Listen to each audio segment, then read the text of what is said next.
لله أشهد أن لا إله إلا الله وحده لا شريك له وأشهد أن محمدا عبده ورسوله أما بعد. Brothers and sisters, it's a great honor to be with you here today for the first time in over a decade. I can say that I missed you. Really, I missed you. And I'll be honest with you, I intend to be here all night long. Seriously. I haven't seen you in so long that it may be midnight before we leave. And the funny thing about it, you're laughing. And when you look at your watch, you say, well, he was serious. Sisters, I know there's some sisters standing in the back. If you like, I leave it up to you. If you want to come, if you want to sit, and you can come here, whatever is easy for you. It's against me to make sisters stand up. Brothers, I don't care. I love you, brothers, but really, I don't care if you stand up for 2 hours. I don't mind. I want to ask you your permission before I speak tonight. I want your permission for me to speak honestly with you tonight, straight, and not give you a nice, soothing sermonette on how to make wudu. And I won't proceed unless you give me that permission, because sometimes speaking honest with one another, sometimes it's a bit painful. Would you allow me to be straight, honest with you tonight? Yes.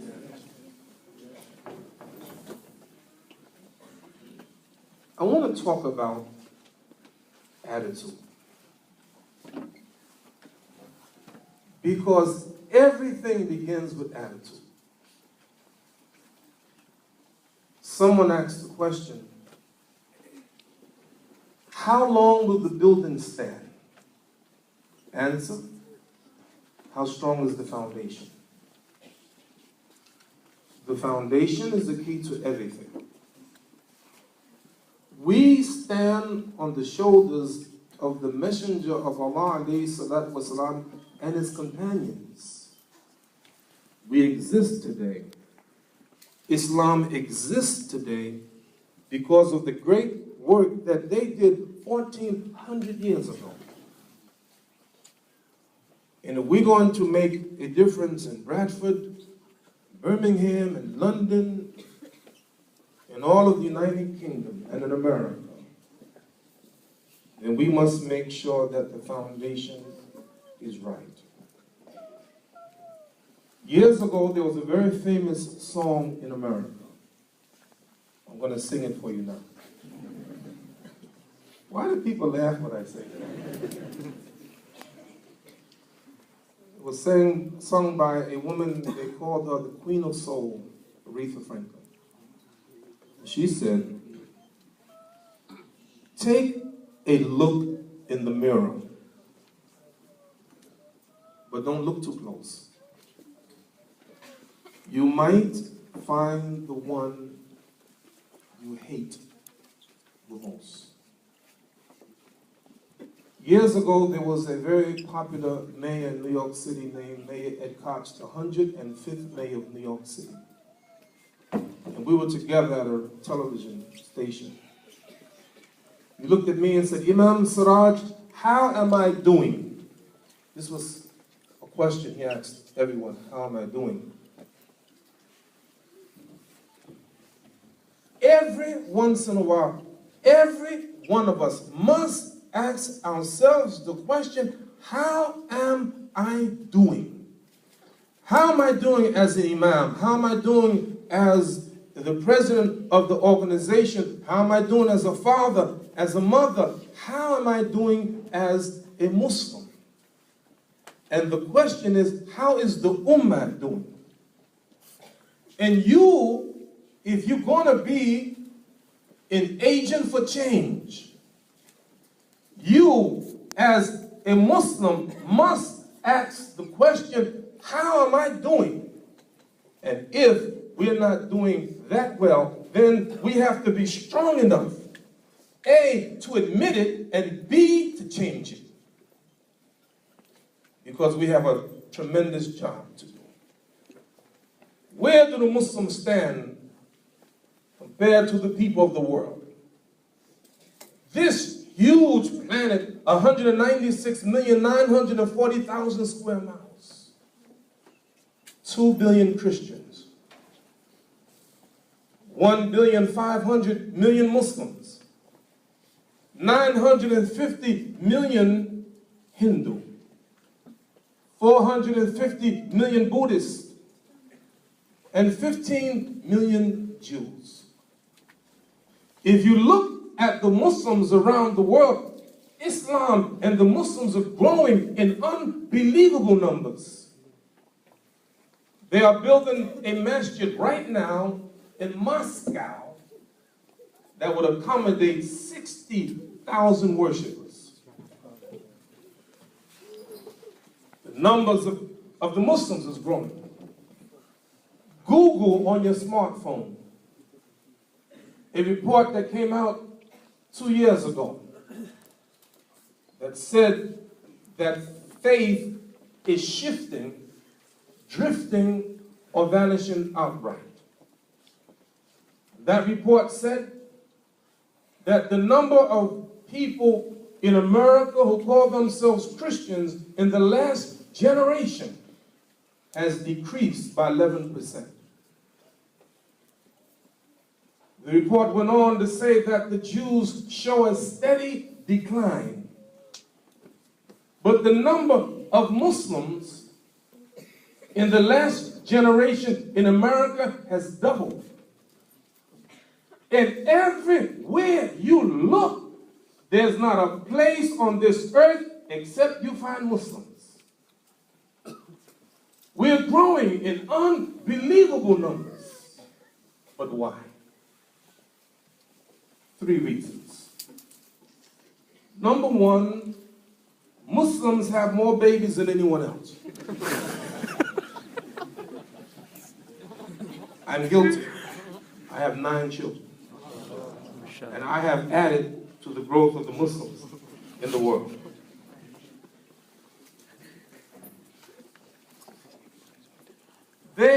The Christians will tell you that God gave them a commandment, be fruitful and multiply.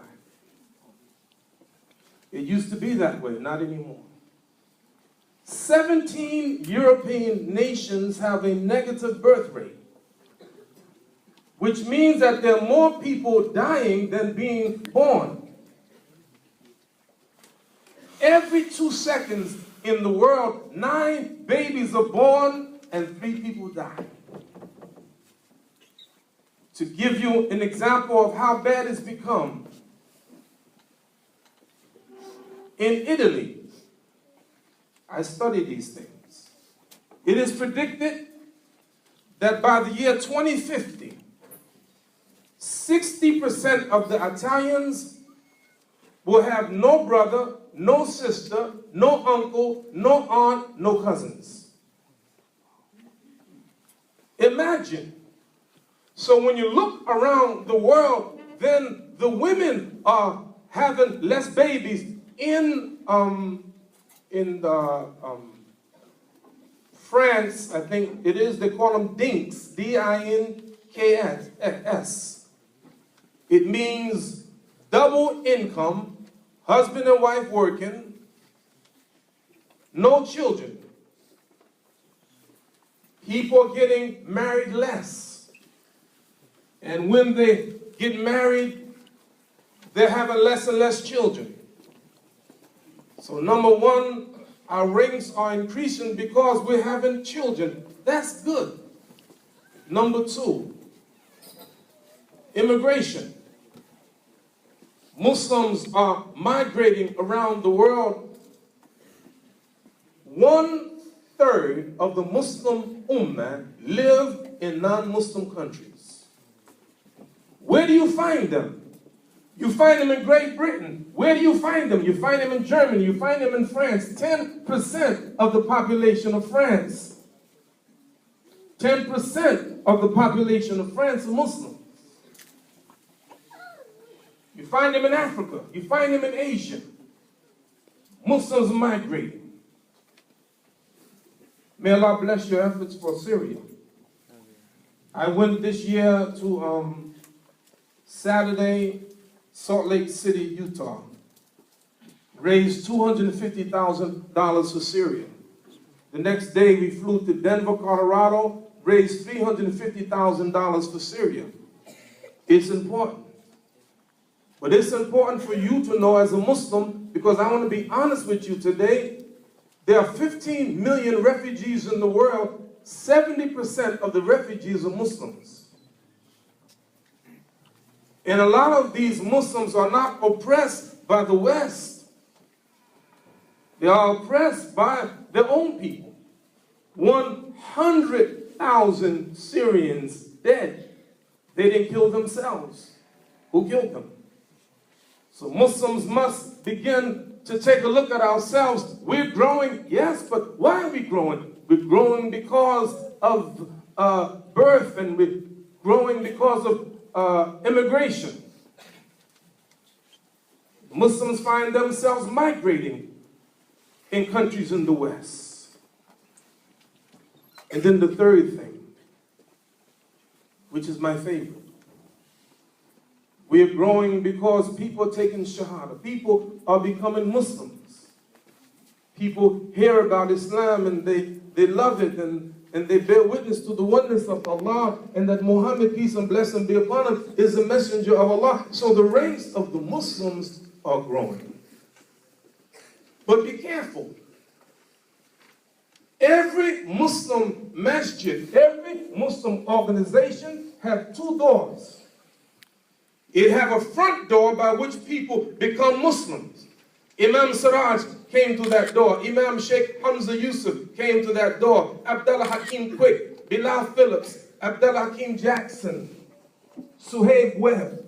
All of us, we came through that front door and became Muslims. But on the other hand, every Muslim organization have a back door by which the Muslims, they leave the faith. So the job of the A'imma, the Shuyukh, the Sheikhs, the Imams, our job is to open wide that front door so that more people come in, and somehow close that back door. And I make dua today that every one of you would always stay in the ranks of Islam until you die. So, what are we going to do? What are we going to do? Every time we come together, every time you listen to a speech, a sermon, a khutbah, a lecture, you must get something from that khutbah, the sermon, the lecture. It's a shame to come to a lecture to listen for 5 minutes or 10 minutes or 10 hours and walk out of here the same way you walked in. You gotta stop. This is not entertainment. This is serious business. So when you come here, you better be serious, because there's some serious things happening around the world. I want to make sure that we as Muslims have the right attitude toward our neighbors,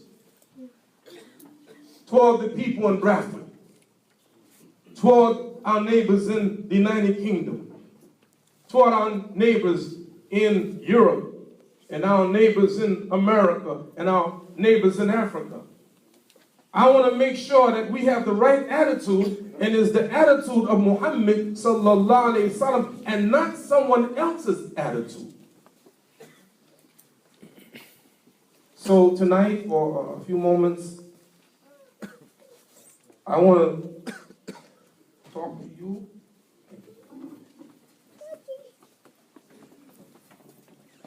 and hope that we can learn a few lessons.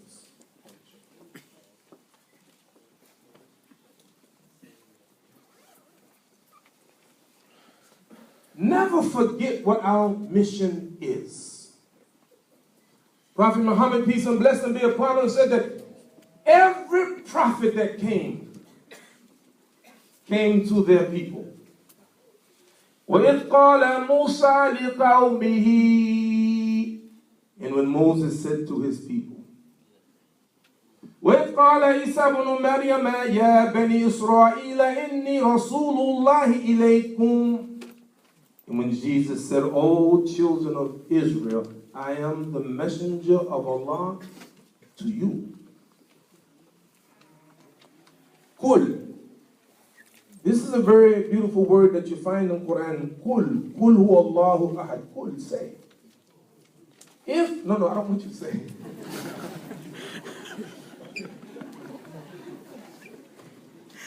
Kul is what the Arabs call the fi'lu amra. It's a commandment. From the word qala, he said. But the word kul is a commandment, and the Arabs are very precise in who they're speaking to. So it's clear from the word kul, Allah, the Almighty, is speaking to one man. In over 360 something times in the Quran, you hear the word kul. Allah is telling the messenger of Allah, sallallahu alayhi wasallam, what to say. He ain't talking out of his own desire, but he is speaking what Allah orders him to speak. So therefore, when we speak what Allah orders us to speak, and we don't speak out of our own desires. So Allah told the messenger Muhammad, he says, Qul, Ya ayyuhan nas, inni rasulullah ilaykum jami'a. Say, oh mankind, I am the messenger of Allah to all of you. Though he was an Arab, but he was a messenger of Allah. And this is why in Pakistan, in Bangladesh, in Nigeria, in Sudan, in Japan, in China, all over the world, he has followers, because he was not sent to the Arabs, but he was sent to all of mankind. And we must always remember that we are the servants of Allah. We do what Allah orders us to do. We're not just for the black people. We're not just for the red people or the brown people. We're for all of mankind. That's our commandment. As the prophet, peace and blessing be upon him, had to go to all the people, so must we who follow him go to all the people and bring to them this message of salvation. But you as a Muslim must have the right mentality and the right attitude in dealing with the people that you're dealing with. Never hate the people that you come to bring dawah to. How are you going to hate the people in the United Kingdom and try to save them at the same time? How are you going to hate white people? How are you going to hate the West? And I am the West. If you get my drift.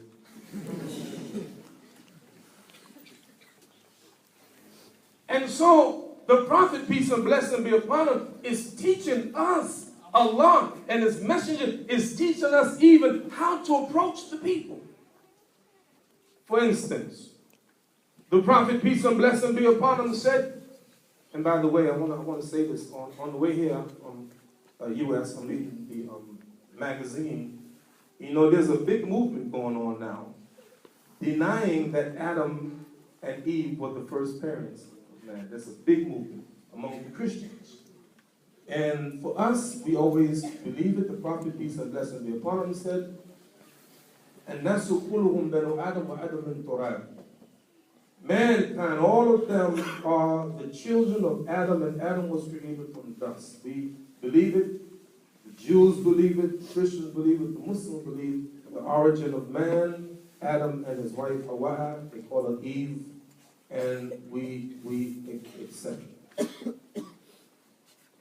But now, the prophet, peace and blessing be upon him, said this. Jesus, peace and blessing be upon him.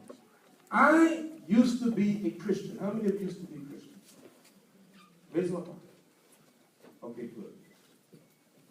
Listen to what the prophet said, alayhi salatu wasalam. إذا أمر رجل بعيسى ثم أمر بي فله أجران. Whoever believes in Jesus and then believes in me will have a double reward. Don't make fun of their book. The people of the book, Ahl al-Kitab, what a respectful name that Allah has given to them. What does Allah say in the Quran? وَأَنزَلَ التَّوْرَاةَ وَالْإِنْجِيلَ. And we sent down the Torah and the Gospel.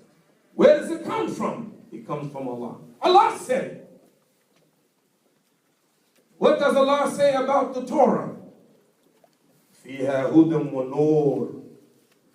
هُدًى وَنُورٌ. In the Torah is guidance and light. What does Allah say about the Injil, the Gospel? فِيهِ هُدًى وَنُورٌ. Nurun. In it is guidance and light. So don't make fun of their book. Realize that it came from Allah. But people make changes. Okay, so the Prophet, peace and blessing be upon him, told us, "La tusaddiqu ahli kitab wa la tukadibun." Don't Don't verify what they say, but don't deny it. But say that we believe in what was revealed to us and what was revealed to you. But you now, as a Muslim, have to now know how to talk to the people. Now I'm going to give you a couple examples, and then I'm going to try to tie it together. Is everybody with me? I don't want to lose nobody. Even how old is this little guy? He's 3 years old. I don't want to even lose him. He's looking at me. I don't know if you understand me, but he's looking at me. I was in Australia not too long ago. A good friend of mine named Mohammed Bayaan, an organization called My Peace. And what he did is he put billboards around Sydney. And one of the billboards, he put Jesus, a prophet of Islam. I told him, Muhammad, I wouldn't put that sign. Because it's not true. No, it's true. But it's provocative. Try to imagine a Christian seeing that sign, Muhammad, a prophet of Islam. And sure enough, he told me there was big controversy, people arguing, fighting. And he said, well, Imam, the good thing about it is that it got people talking. Okay, I know it got people talking, but at what price? My greatest moment as a da'i, and I'm going to, I wrote it down, so I want you to get it. My greatest moment as a da'i came Tuesday, April 3rd, 2007. My greatest day as a da'i, inviting people to Islam at the Texas State University in San Marcos, Texas. The students gave me a topic entitled, "What did Jesus really say?" I said, nah, I ain't falling for that trick. So when you say, what did Jesus really say, you are implying to them that Jesus didn't say that. I'm going to tell you what Jesus said. So I changed the topic. This area this is what's called the Bible Belt. Christians galore. And rather, I gave the topic, Jesus from an Islamic perspective. And I told the audience that I didn't come to down you. but just to give you an Islamic perspective, how do Muslims view Jesus? And I said from the beginning, then I don't mean to offend any of you, so if I say something that might sound a little bit offensive, please forgive me. The place, the auditorium, was standing room only. It was so crowded that not only every seat was taken, on the stage right next to me, every seat was taken on the aisles and in the back and everything. Totally packed. And about 95% non-Muslims. Before my lecture, a professor came to me and said, Imaam Siraaj, I want to give you the heads up. A lot of these students at a certain time have to leave. They got another class or something, they have to leave. So if you see a group of people standing up and walking out, they're not walking out because of your lecture. They're walking out because they have a commitment. I said, okay. Allah is my witness. I gave the talk, and I'm saying not one person walked out.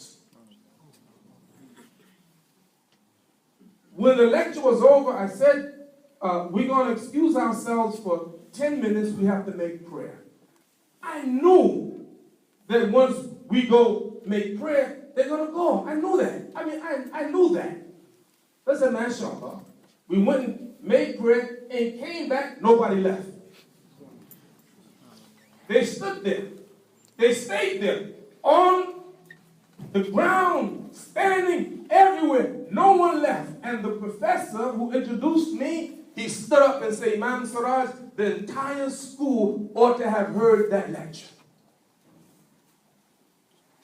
What did I teach? I taught what the Prophet, peace and blessing be upon him, taught us. There was a young man named Daniel. I'll never forget him, 22 years old, senior. He was the head of the Christian organization on campus. He raised his hand and he asked me questions. None of the questions was attacking, but seeking understanding.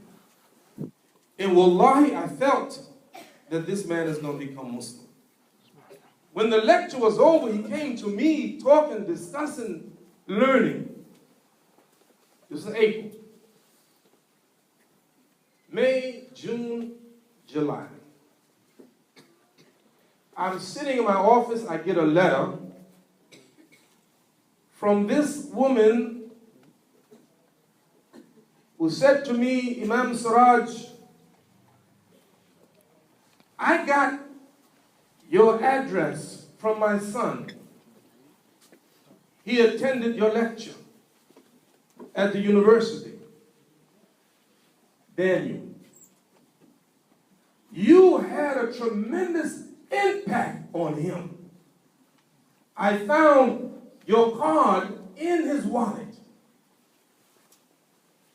And I thought you would want to know that my son, Daniel, died in a car accident. And wanted to let you know that his brother was also in the accident, but he's okay. But I felt that since you had this